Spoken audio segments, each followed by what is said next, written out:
So I say to Kenya, Boo Boo, I am so sorry. None of us knew. And I did the best that I could at that time. It looks so acted. Like, look at her. Look. You gotta make eye contact, and you gotta seem very, very genuine about it. You know, you gotta posture, whatever. It looks so acted. I mean, just look at that. And Tyra Banks not gonna take any accountability because it's not a secret that she doesn't give a about the fact that many people's dreams were crushed. In her perspective, she put a lot of people on. And when has she ever taken any accountability in any of her interviews?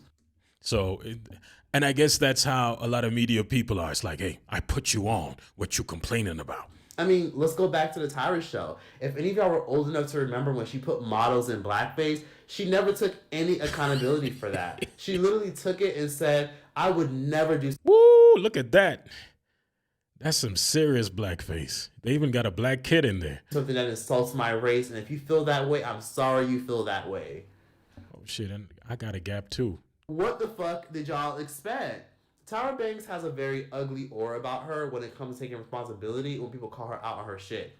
Tyra Banks will sit up there and say, oh yeah, I remember that, and yeah, that definitely, should have been done better. So I say to Kenya, Boo Boo, I am so sorry. Discretion is advised. Did you see any accountability from Tyra in the documentary? The words I'll use, because I'm probably the one person in that entire documentary that knows an extremely personal side to her, more so than Ken Mock. Unfortunately, I think what people saw was a very prepared television Tyra. Yeah, I mean, I said that earlier. It looks so acted. It looks so like, oh, I really, yeah.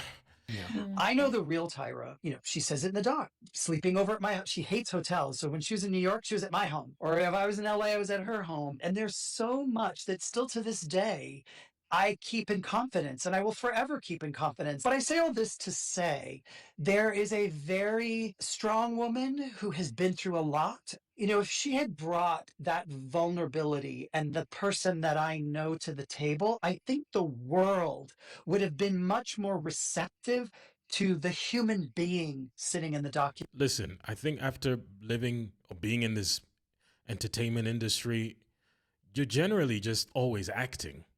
You're generally always putting forward a front. I don't know if she can be who she genuinely is. And I'm not trying to knock her. I mean, I don't want to destroy her, but I've been in that world and I know how that world is. People really get trapped into this because you create a persona. You create this alter ego and you're constantly having to keep that facade up. Let's go. Tyra Banks is a mean girl. She's literally nasty nice. She's the worst type of mean girl. And if y'all know what a nasty nice person is, let me give you guys an example of what nasty nice is. Nasty nice are people who are usually very condescending, where, on the exterior, they seem all sweet and nice and smiling, and they try to fool you with their smile, but their energy and their vibe and the shit they're saying throws you off. Listen, that's a lot of media chicks. Aw, where did you buy that purse? All right. So I didn't see that in the section I usually buy from. That's no, mine are the expensive purses. So I didn't see it in my section. Which section was yours in? Oh, that's where you bought it. Okay. I was wondering why I didn't see that. Anyway, Susan. Because they don't have any good intentions about the way they're speaking to you. They don't care for you at all. They want you to be confused. They want you to question yourself. They want you to look at yourself and look in the mirror, and they want you to feel stupid because they try to confuse you with their actions and also their facial expressions. She's a nasty, nice girl. That's the worst type of mean girl. With you, I'm not surprised now seeing this documentary and all the horrible other things that a lot of us didn't know. You remember the story with Shandy? I do remember her story. It's a little difficult for me to talk about production because that's not my territory. In the documentary, deflect. Admit no responsibility. Deflect. Trump needs to take some notes. We were brought up 19-year-old Shandy, who was on cycle 2 of America's Next Top Model. Well, come to find out, this girl thought she signed up for a TV show that was going to catapult her career. Come to find out, production literally filmed her being sexually assaulted, and then Tyra took absolutely no accountability for it. Listen, let's be honest. I think, let me indict society. Let's say that, I'm going to say that we are literally Tyra on crack. Because literally, I mean, how many videos of people being beaten up, killed, being swallowed by sharks or crocodiles? And for some reason, there's nobody around. Wait a minute, this thing's being filmed. That means the guy with the camera is saying, I need this for ratings. I need to, well, TV, it's ratings. With us, it's like clicks, likes, it's comments. This is going to do great for my social media. But we're just this world where people just, we're literally like this. We've become like this. Small versions of this where it's like, I don't care what's going on. Will it give us ratings?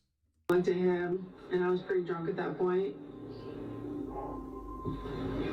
Everything kind of after that is just a blur. All I remember is just like remember him on top of me. I was blacked out. No one did anything to stop it. Sheesh, no one did anything to stop it. And it all got filmed, all of it. They filmed all of it. Every moment of it.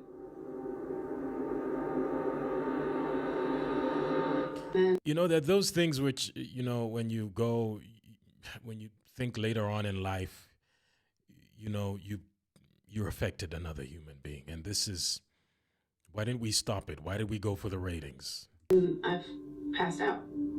Oh, fuck.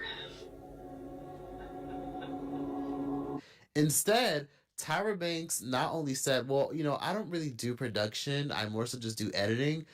Tyra Banks is so full of shit because she literally invited this woman onto her talk show after the situation happened, after it aired. Wow. And then Tyra Banks played the fucking sexual assault right in front of her, in front of a live studio audience. Like, I noticed you weren't looking. Dan, you weren't watching that. I saw you looking down. Sheesh. How come you She's can't almost watch that? teary. I can't do it. Really? It brings back like all the old stuff. Oh yeah. I'm like, I literally told you behind the scenes, like, oh, I've never seen it. I don't want to see it. There we go. Tyra knew exactly what she was doing. So, you know, I think it's wrong for me to say people are evil, but people can be evil to you. Maybe a moment of evil or whatever. But this hurt this person. I mean, and literally behind the scenes, she told Tyra, please don't play it. And guess what? She plays it. So Tyra's cold, but, and this is why if you're a person of faith, Christian, whatever it is, you have to learn how to protect yourself and guard against certain situations. But Tyra is special. Wow. Don't show it. You did respect that.